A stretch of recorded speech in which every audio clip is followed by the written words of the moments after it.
welcome back to my channel. My name is Sam, for those who don't know me, and for today's video we are recreating the art, I apologize if I say this wrong, Stijl. We're going to be creating your own Stijl painting, and it's going to be a little more personalized with the colors that I have in my own space.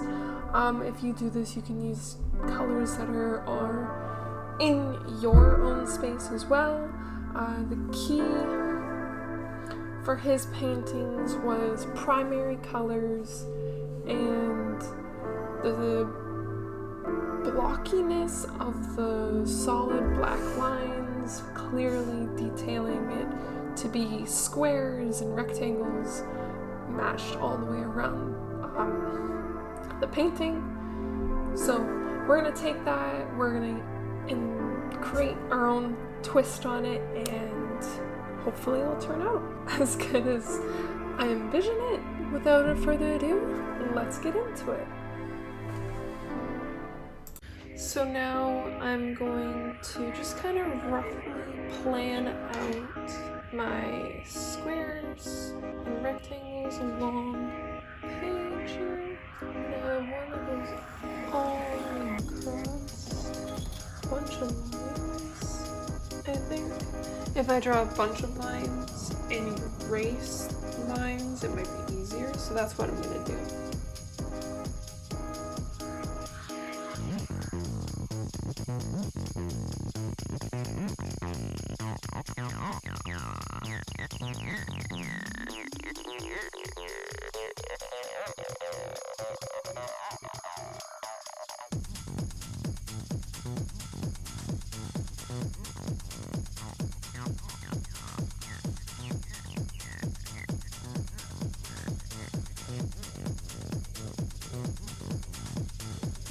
So the next step now is just to erase the lines that I don't want in the actual piece to make it a little more interesting.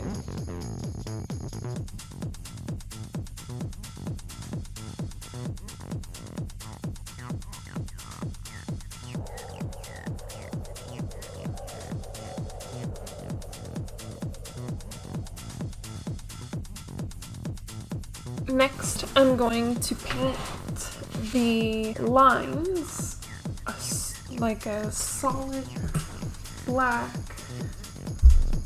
acrylic paint so that it is different from the paint that we use for the inner squares. I'll be using watercolor for that one, so it won't bleed together. But before we do that, I need to block it off with some tape to create like a solid line.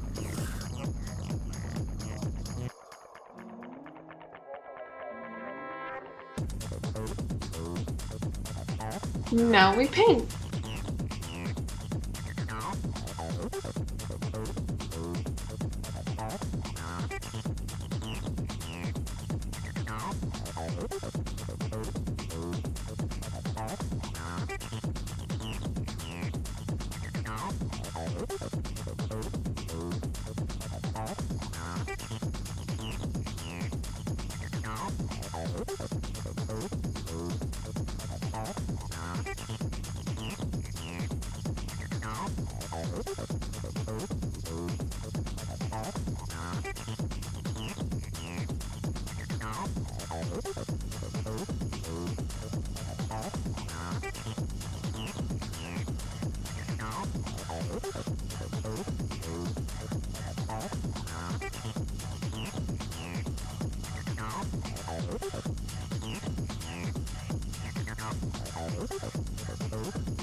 Afterwards, you should have a finished product looking similar to like this. So now we just kind of paint.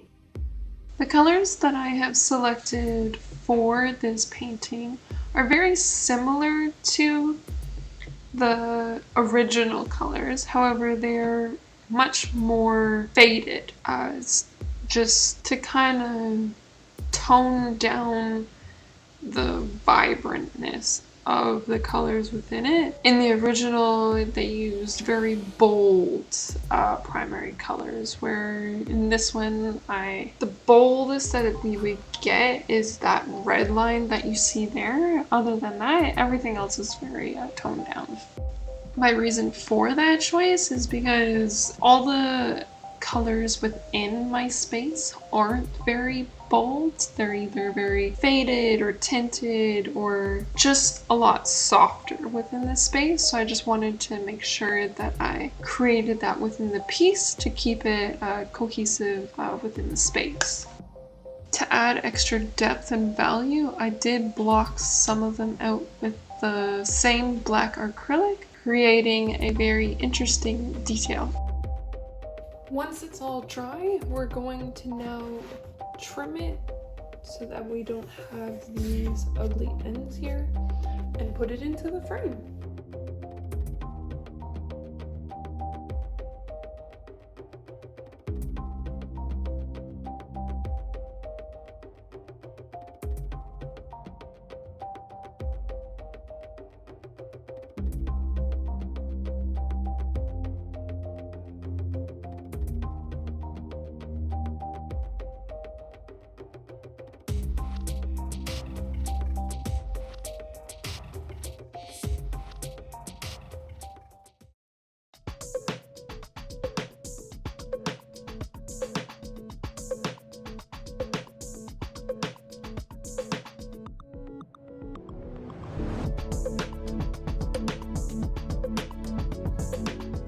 I want to thank you guys for watching my video. I hope you enjoyed the experience and the creativity that went into making this piece. If you're inspired to create your own artwork, let me know down in the comments what you create or what you liked and what you didn't like. If you did like the video, don't forget to give that thumbs up button a press. And if you like this type of content and you want to see it, that comes out every Tuesday, make sure to subscribe. I want you guys to have a terrific Tuesday, and I'll see you in the next one. Bye, guys.